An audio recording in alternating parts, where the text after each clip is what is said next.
Police line Ramnavami अपना समिति की ओर से आयोजित आज के इस कार्यक्रम में जितने भी लोग उपस्थित हैं उन सभी को रामनवमी की हार्दिक असंख्य शुभकामनाएं और साथ ही साथ झारखंडी जोहार करते हैं।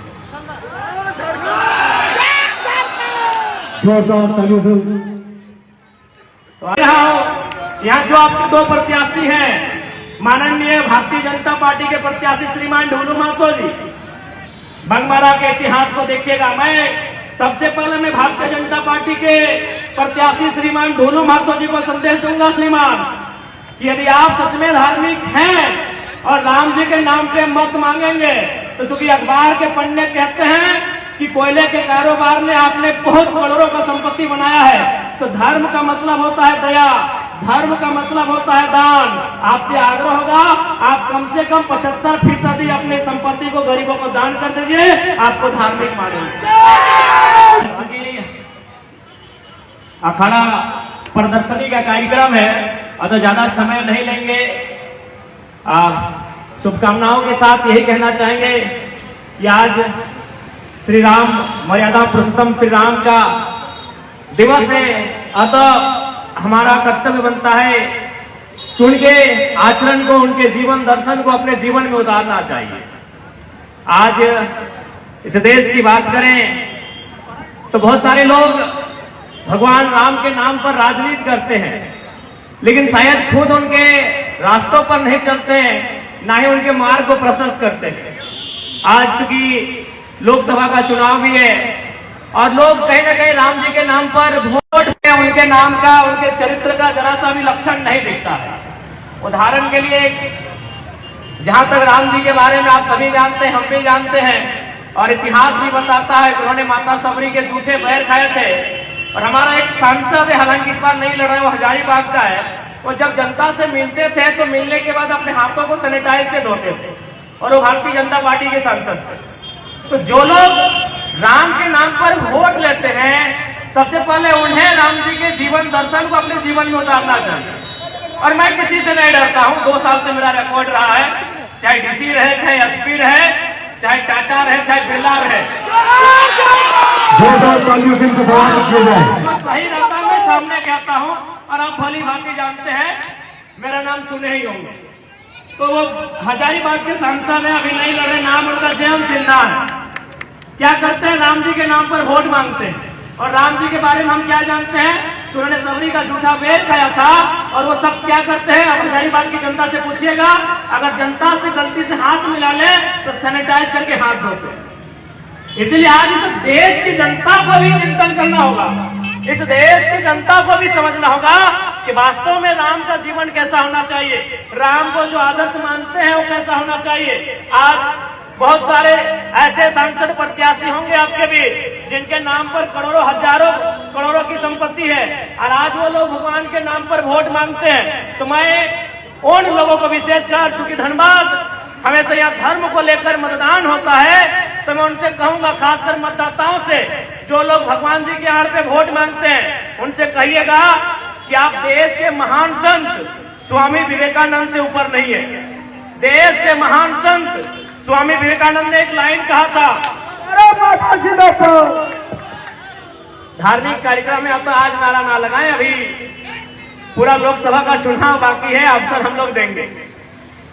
महान संत स्वामी विवेकानंद ने कथन कहा था कि यदि आप भगवान जी को 56 प्रकार का भोग चढ़ाते हैं और उसी समय यदि पड़ोस का बच्चा भूख से रो रहा है तो आप पुण्य नहीं पाप के हकदार हैं।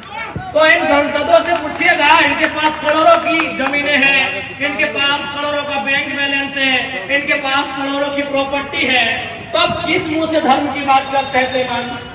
ये कौन सा धर्म है कि आज इसी देश का, इसी राज्य का लाखों युवा पढ़ लिख कर बेरोजगार है, इसी देश का लाखों युवा आज हताशा में जीवन यापन कर रहा है और आप करोड़ों की प्रॉपर्टी बना के, आप करोड़ों का जमीन खरीद के, आप करोड़ों रुपए का बैंक बैलेंस बना के आप कहते हैं कि हमें राम जी के नाम पर वोट दे। तो जनता को एक बार उनसे सवाल करना चाहिए, ये राम का आदर्श नहीं है, ये राम का चरित्र नहीं है, ये राम का जीवन नहीं है। और मैं बोल ही रहा हूं, यहाँ जो आपके दो प्रत्याशी हैं माननीय भारतीय जनता पार्टी के प्रत्याशी श्रीमान ढोलू महतो जी, बंगमारा के इतिहास को देखिएगा। मैं सबसे पहले मैं भारतीय जनता पार्टी के प्रत्याशी श्रीमान ढोलू महतो जी को संदेश दूंगा श्रीमान, कि यदि आप सच में धार्मिक हैं और राम जी के नाम पे मत मांगेंगे, तो चूंकि अखबार के पन्ने कहते हैं कि कोयले के कारोबार में आपने बहुत करोड़ों का संपत्ति बनाया है, तो धर्म का मतलब होता है दया, धर्म का मतलब होता है दान। आपसे आग्रह होगा, आप कम से कम 75% अपनी संपत्ति को गरीबों को दान कर दीजिए, आपको धार्मिक मानेंगे।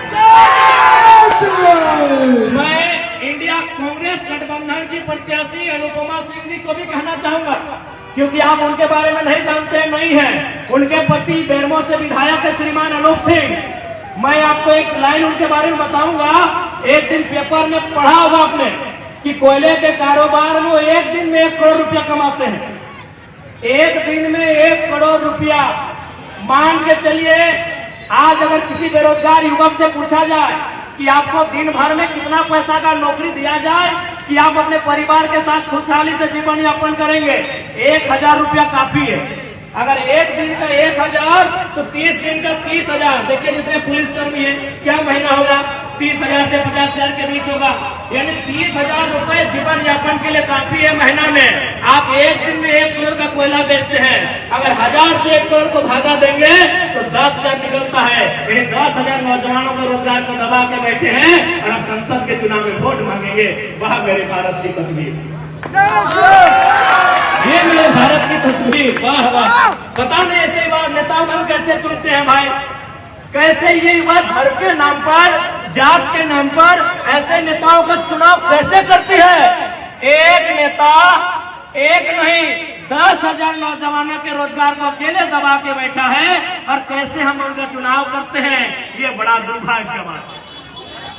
तो इसलिए आज सच में उनको ईश्वर का डर है, तो सबसे पहले हम चाहेंगे आपने जो गलत तरीके से, अवैध तरीके से जो संपत्ति अर्जित किया है, उसे जनता में दान देने का काम करें, आपको धार्मिक माने। साथी ज्यादा विशेष समय नहीं लेंगे, क्योंकि धार्मिक दिवस है आज और हम लोग जाने को मानते हैं। तो अतः पुनः आज रामनवमी की असंख्य शुभकामनाएं और प्रार्थना होगी।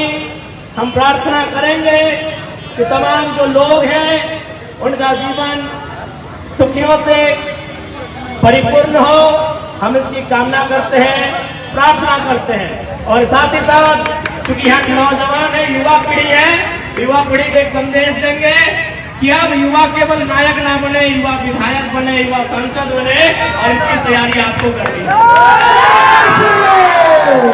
और यकीन मानिए, जिस दिन युवा राजनीति में इंटरेस्ट लेंगे, राज्य के भूगोल को, राजनीतिक भूगोल और इतिहास को बदल देंगे।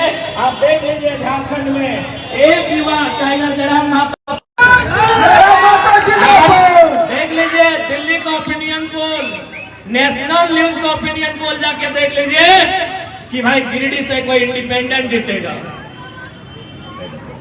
यानी তোমরা চাই তো দেখতে যাই আজকে ওপিনিয়ন পোল আসছে, ওই ওপিনিয়ন পোলে দাওয়া আছে কি এবার কোনো বিজেপি আর কংগ্রেস জেনার নাই, গিরিডিহের লোকসভায় পরাশনাথের ছেলেটা বিজয় হবে। তোমরা ওপিনিয়ন তো দেখতে পারো, আমি কিছু নাই, আমি একটা ছেলে, 2 বছর পরে পূর্ব আমাদের কিছু ভাষার নাই, আমি একটা পিকের ওই কলেজের ছেলে, কিন্তু আজকে আমরা এই রাজ্যের রাজনীতি চর্চার বিষয় বটে। कहे ना आज हम लोग पढ़ा लिखा नौजवान राजनीति में आए हैं, सबकी बोलती बंद करके रखे हैं। अरे यार, इसलिए आज नौजवानों को राजनीति में आना होगा आज। और बिल्कुल मैं तमाम नौजवानों को कहना चाहूंगा, अरे भाई रोज तो आप ड्रीम 11 में 2 घंटा लगाते हैं समय, उससे कुछ मिलने वाला है नहीं। आप 2 घंटा कम से कम जो 2024 का लोकसभा चुनाव आने वाला है उस पर गंभीर होकर लगाइएगा, इसके फलस्वरूप आपको कुछ मिलने वाला है। ठीक है, ज्यादा समय नहीं लेंगे क्योंकि ये धनबाद लोकसभा है, हम तो गिरिडीह लोकसभा के प्रत्याशी हैं। लेकिन हमने पहले कहा है भले लोकसभा मेरा एक होगा, लेकिन जनता हमें जहां बुलाएगी हम वहां जाएंगे और जहां समस्या होगी हम वहां खड़ा होंगे। और साथ ही भले ये धनबाद लोकसभा है, लेकिन हम यहाँ के जितने भी लोग हमारी बात को सुन रहे हैं, हम किसी भी लोकसभा से जीत के जाएंगे, मुद्दा झारखंड का उठाएंगे।